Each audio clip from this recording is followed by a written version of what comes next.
es lo que hay. No vamos a hablar de...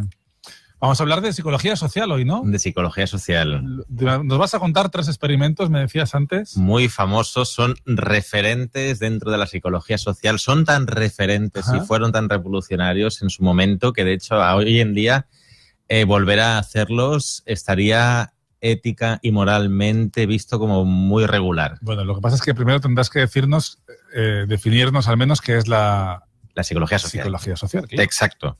Mira, voy a dar una definición, ¿vale?, de un psicólogo social, Allport, que me gusta mucho. Entonces la he cogido literal, la voy a leer para que la gente sepa lo que es la psicología social. Mira, la psicología social se centra en el estudio científico de cómo los pensamientos, sentimientos y comportamientos de las personas son influidos por la presencia real, imaginada o implícita de otras personas.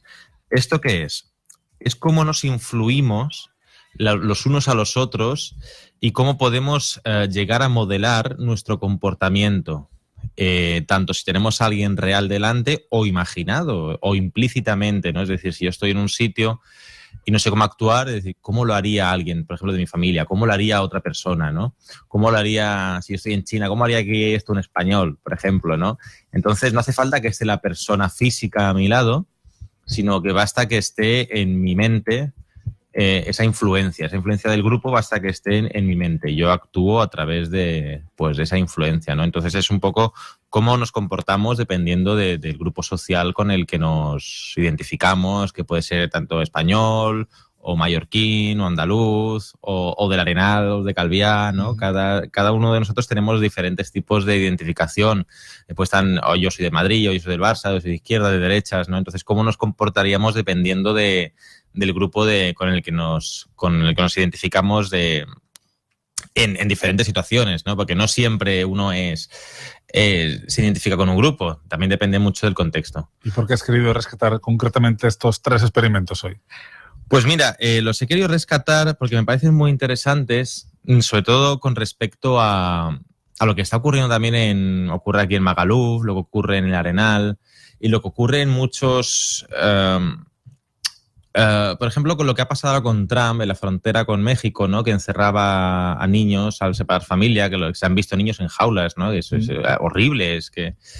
Entonces, tú piensas, esto lo hace la gente, los que están por debajo, digamos, de la jerarquía, ¿no? ¿Lo hacen también porque quieren? ¿Lo hacen porque mandan? O sea, obedecen órdenes. Pero si obedecen órdenes, ¿por qué no se rebelan? Es decir, yo no voy a encerrar a un niño en una jaula para separarlo de su familia, ¿no? Entonces, estos psicólogos sociales que hicieron esos 3 experimentos se cuestionaban mucho el por qué la gente hace lo que hace.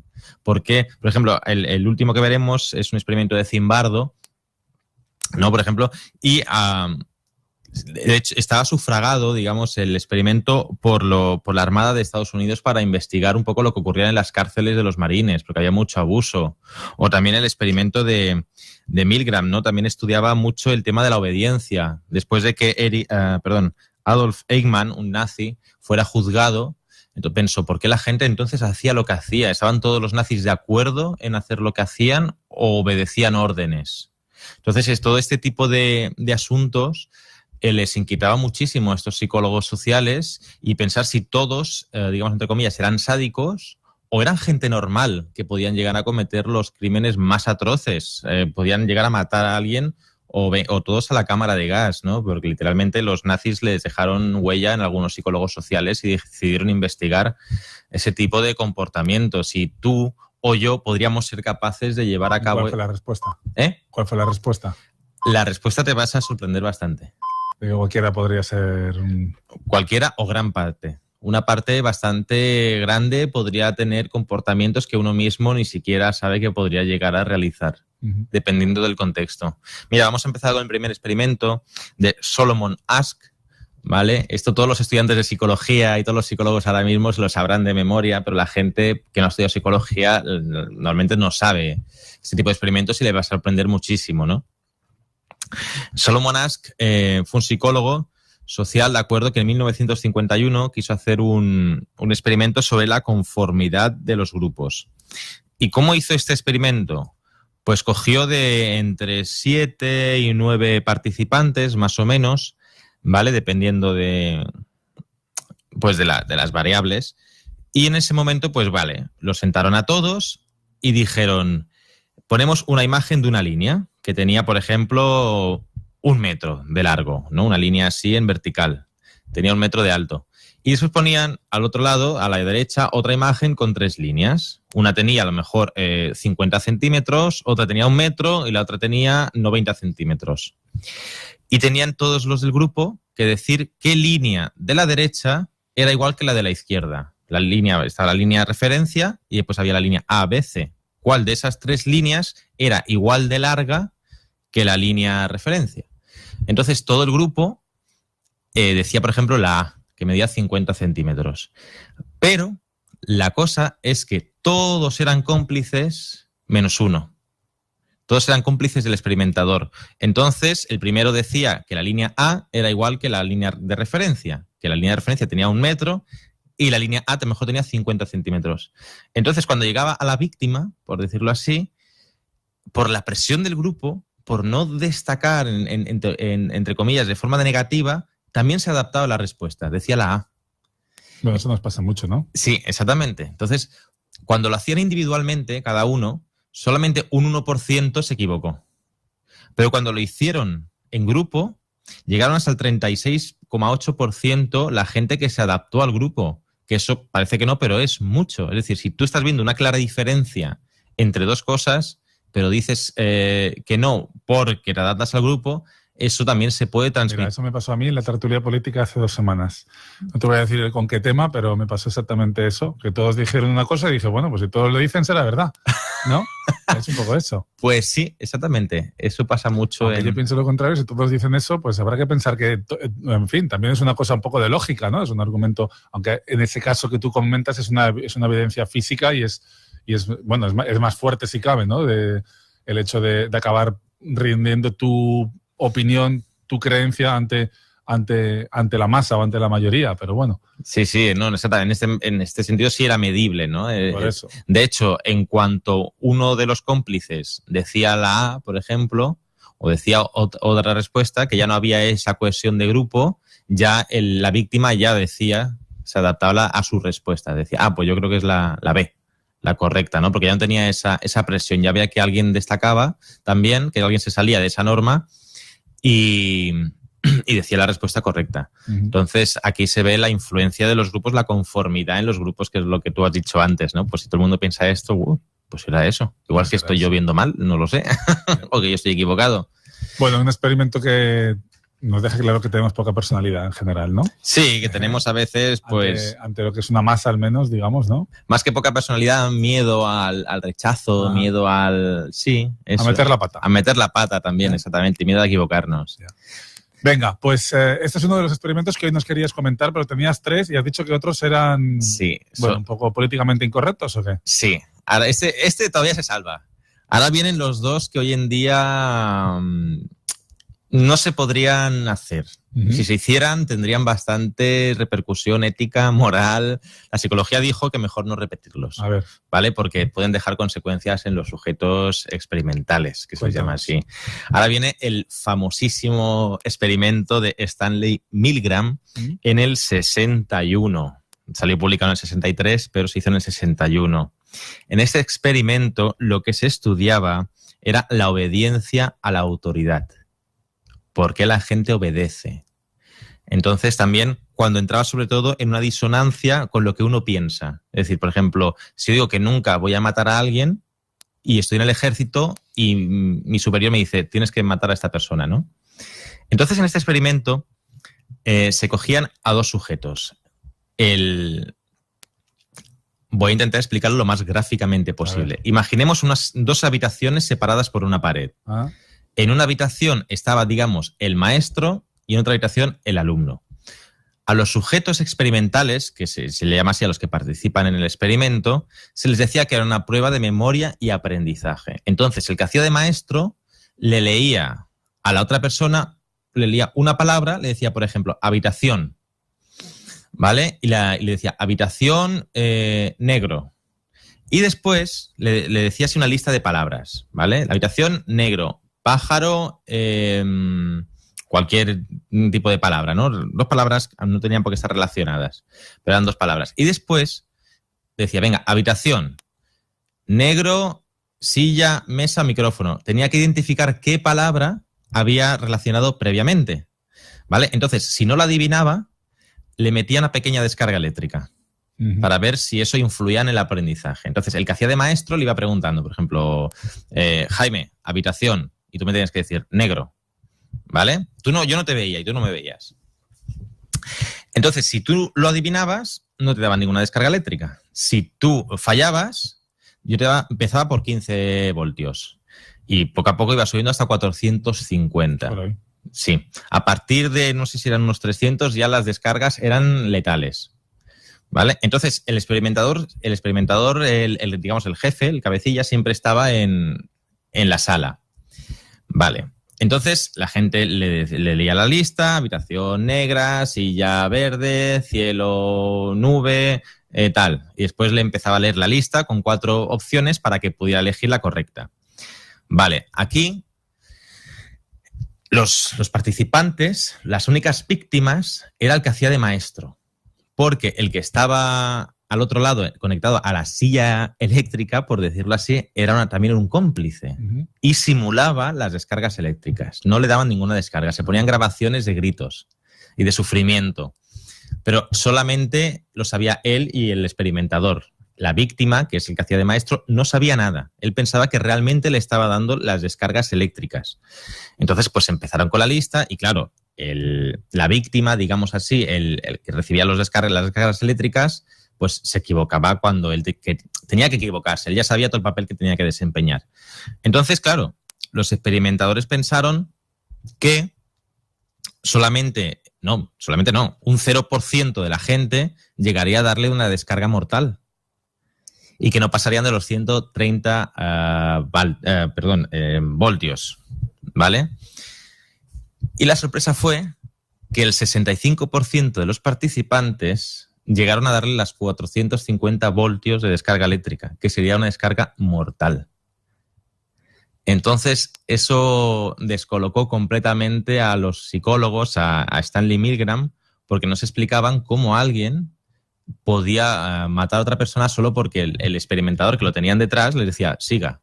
Es decir, el experimentador decía, siga, su ayuda es imprescindible. Le decía 3 o 4 frases, pero podía parar realmente el que hacía de maestro. Podía parar, lo que pasa que, claro, solamente oía una frase y la persona seguía, pero podía levantarse e irse. Podía decir, no, voy a parar. Si lo decía 2 o 3 veces, ya se paraba el experimento.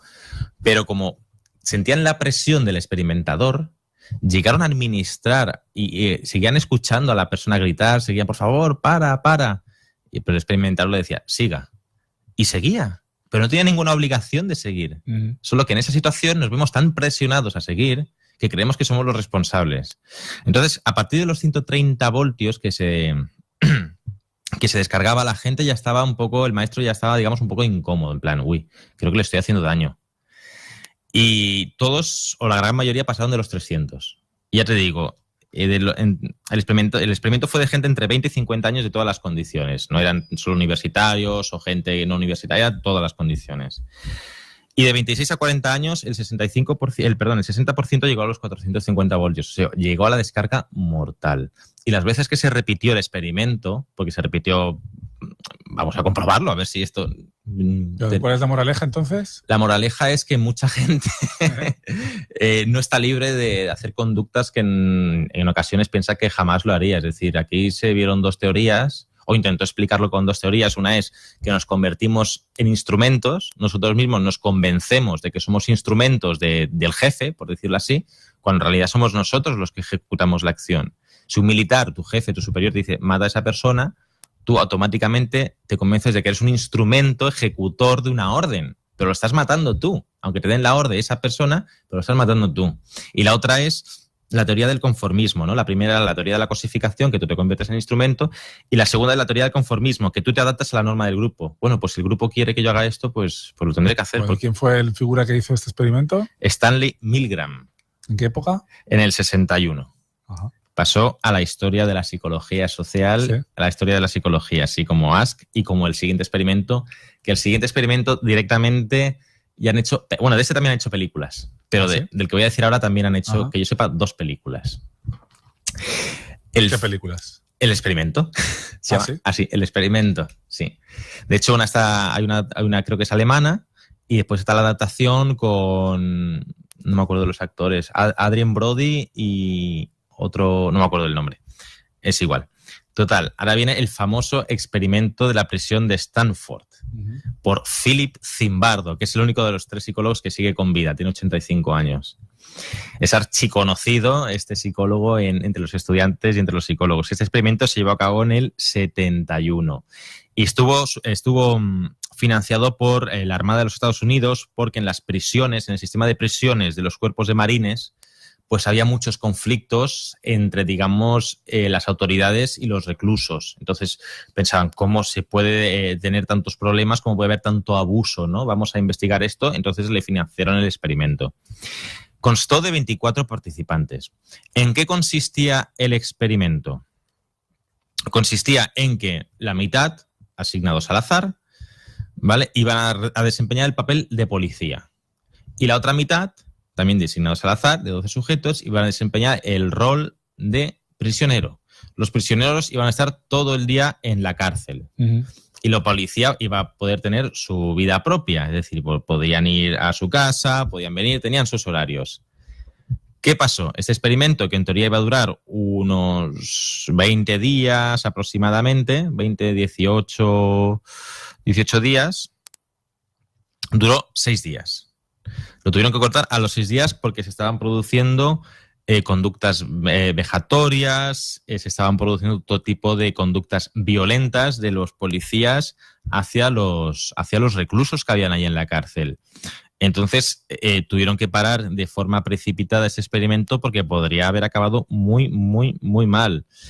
Y claro, aquí se estudiaba sobre todo la conducta dependiente del rol y también la obediencia a la autoridad. La conducta dependiente del rol porque los que hacían, digamos, los que se metían en el rol de policías adquirieron no eran policías, pero adquirieron ese rol.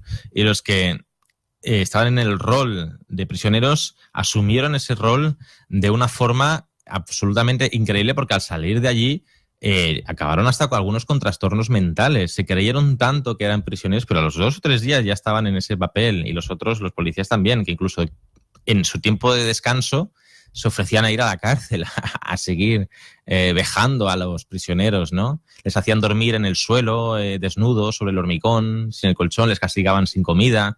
Es decir, fueron conductas que ni los mismos psicólogos tampoco se lo explicaron, y fue tan cruel los que hacían de policía con los presos que lo tuvieron que parar porque... Y después le hicieron entrevistas y no sabían explicarse por qué lo habían hecho. Entonces se dieron cuenta que el ser humano en situaciones puede ser muy, muy imprevisible. Y fue pues eso, muy polémico, porque incluso causó trastornos mentales a algunos de los que hacían de prisioneros al ver las vejaciones que les hicieron hacer, es que te quedas sin palabras al ver este tipo. Y era gente normal, es decir, no era gente que, venga, vamos a coger 4... personas que tengan rasgos de personalidad así. Bueno, pues habrá que ver la película entonces, ¿no? El experimento se titula. El experimento. Sí, creo que es del 2015. Que más o menos entiendo que será fiel entonces, ¿no? He visto la versión alemana. La verdad que la versión alemana, a ver, está un poco exagerada, pero la versión americana no la he visto. La quiero ver. La descubrí hace poco. Hombre, se supone que la americana, si la alemana está exagerada, la americana ya estará multiplicada al infinito, pero bueno. Sí, pero bueno, no me sorprendería porque de todas maneras este experimento, ya te digo, hay imágenes en internet, la gente se puede meter en YouTube y se busca el experimento con que ponga Zimbardo, lo puede ver y se sorprenderá muchísimo. ¿Ah, sí? ¿Experimento? De la cárcel de Stanford o de Zimbardo. Que de hecho... Sí, que de hecho Punset en redes creo que le hizo la entrevista, si no me equivoco. Al sujeto que le puso Zimbardo.